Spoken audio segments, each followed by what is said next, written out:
안녕하세요. 날씨가 이제 진짜 많이 추워졌어요.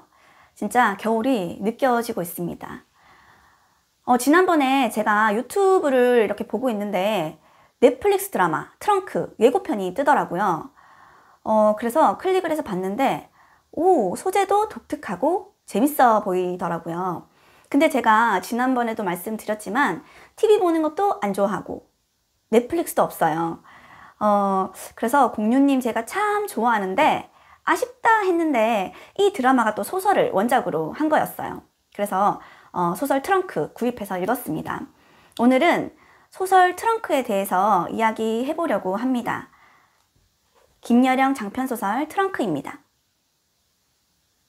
이 소설이 2015년에 출간된 소설이래요. 근데 2024년에 이렇게 개정판이 나온 거예요. 그래서 저는 교보문고에 가서 구입해서 읽어봤습니다. 이 책을 구입할 때 뒷표지를 이렇게 보는데 이렇게 이제는 배우자도 임대하는 세상이 됐구나 라는 글을 보고 이건 뭐지? 했거든요. 그리고 이렇게 띠지에 품격 있는 파격, 모두를 사로잡은 로맨스 스릴러. 와, 너무 재밌겠는데? 했어요. 그래서 제가 이거를 구입해서 왔거든요. 참고로 넷플릭스 드라마도 청소년 관람 불가이고 이 소설도 마찬가지입니다. 어른들만 보셔야 합니다. 이 책의 첫 시작은 이렇습니다. 마지막 밤이다. 남편은 적당히 친절했고 적당히 거리를 두었다. 이런 남편만 만나면 직장생활 참 편하겠다. 이 세 문장만 읽는데도 약간의 충격이 띵 왔습니다. 이 책을 이야기 한번 해보자면 내용을 조금 말씀드려보자면 WNL 웨딩 라이프라는 회사에는 VIP 전담 부서가 있습니다. VIP 전담 부서인 NM New Marriage라는 부서가 있는데요. 이 NM은 WNL에 숨겨둔 자회사예요. 비밀 자회사예요. 그래서 일반 사람들은 NM이 뭐하는 곳인지도 정확히 모릅니다. 이 회사 NM에는 FW, Field Wife, FH, Field Husband 이렇게 두 개의 팀으로 운영되고 있습니다. 노인지는 FW, Field Wife로 현장 근무를 하고 직급은 차장입니다. 현장 근무는 기간제 와이프로 출장을 가는 근무예요. 소재가 굉장히 신선하죠?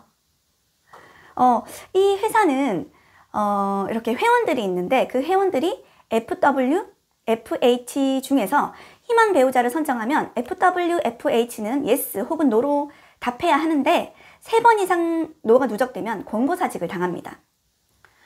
이 NM에 소속된 이 회원들은 회사에서 검증한 독신들이고 나이대도 다양하고 돌싱, 동성애자 혹은 비혼주의자지만 대외적으로 그렇게 보이면 안 되는 사람들 등이 포함되어 있습니다.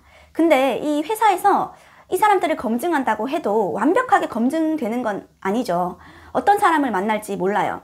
어떤 직원은 목숨이 경각에 달할 만큼 맞고 구조되기도 합니다. 이 기간제 결혼 생활 중에 어떤 나쁜 일이 발생하거나 안 좋은 일이 발생하면 회사에서 구조대를 보내줍니다. 그래서 구조가 되기도 하고 이런 일들이 발생하기도 해요. 노인지는 기간제 결혼 생활을 방금 막 마치고 트렁크를 들고 집으로 오면서 이야기가 본격적으로 시작이 됩니다. 노인지는 기간제 결혼 생활을 마치고 회사에 다니면서 친구 시정이 갑자기 소개해준 엄태성이라는 남자와 소개팅을 하게 돼요. 근데 이 남자가 좀 이상합니다. 노인지가 엄태성에게 몇 번이나 싫다고 강력하게 의사를 표현했음에도 스토커처럼 매달립니다. 딱히 이유가 없어요. 사이코처럼 노인지에게 집착을 해요. 그러는 와중에 소설 도입 부분에 결혼 생활을 했던 남자가 재결합 신청을 합니다. 재결합은 회사에서 성과 점수가 꽤 높아요. 그러니 큰 나쁜 이유가 없으면 거부할 필요가 없죠. 그래서 노인지도 그전 결혼 생활이 크게 나쁘지 않았기 때문에 재결합을 받아들이게 됩니다. 그런데 남편과의 결혼 생활 중에 어떻게 알았는지 남편의 집으로 엄태성이 찾아옵니다. 근데 엄태성은 노인지가 결혼을 했든 말든 상관없다는 듯이 집으로 들어와 노인지에게 자기가 왜 싫은지 묻습니다. 와, 진짜 지독한 사이코. 네, 근데 노인지는 이제 엄태성이 집에 온 순간 NM의 구조대 요청을 해놓은 상태이고 이야기 도중 구조대가 오고 엄태성은 잡혀갑니다. 그러면서 일어나는 일, 기간제 결혼 생활, 그리고 엄태성에 대한 이야기, 친구 시정과 또 다른 친구 혜영의 이야기, 그리고 노인지 가족과의 이야기에 대한 내용이 담겨 있는 소설이에요. 제가 큰 틀만 말씀을 드렸어요. 소재 내용이 굉장히 독특해요. 이해할 수 없는 세계예요. 그래서 제가 좀 더 재밌게 읽었어요. 읽는 내내 긴장이 됩니다. 무슨 일 생길 것 같은데? 남편도 이상한데? 친구도 이상한데? 회사는 더 이상한데? 엄태성은 미쳤는데? 막 이런 생각들이 계속 들어서 소설을 읽는 내내 조마조마합니다. 솔직히 소설 자체가 개운하진 않습니다. 뭔가 찜찜하고 불편해요. 결말 자체도 열린 결말이라 상당히 찜찜합니다. 이렇게 끝난다고? 시즌2 있는 거 아니지? 하고 제가 이거를 찾아봤습니다. 소설이 독특하고 재밌는데 조금 마음이 불편하거든요. 뭐 굉장한 사건이 터지고 누가 죽고 큰일이 생기고는 아닌데 미묘하게 심기가 불편하고 찜찜해지는 소설이에요. 그런데 저는 또 굉장히 재밌게 읽었습니다. 그래서 드라마에서 이걸 어떻게 또 다르게 표현할까 기대되기도 합니다. 드라마가 기대되시는 분들은 드라마 시작하기 전에 이 원작 소설 한번 읽어보시면 좋을 것 같아요. 김여령 장편소설 트렁크이고 책 속에 제가 이야기하지 않은 디테일한 내용을 읽어보시면 이 소설의 매력을 느끼시지 않을까 싶습니다. 로맨스 스릴러 좋아하시면 제가 살포시 추천해볼게요.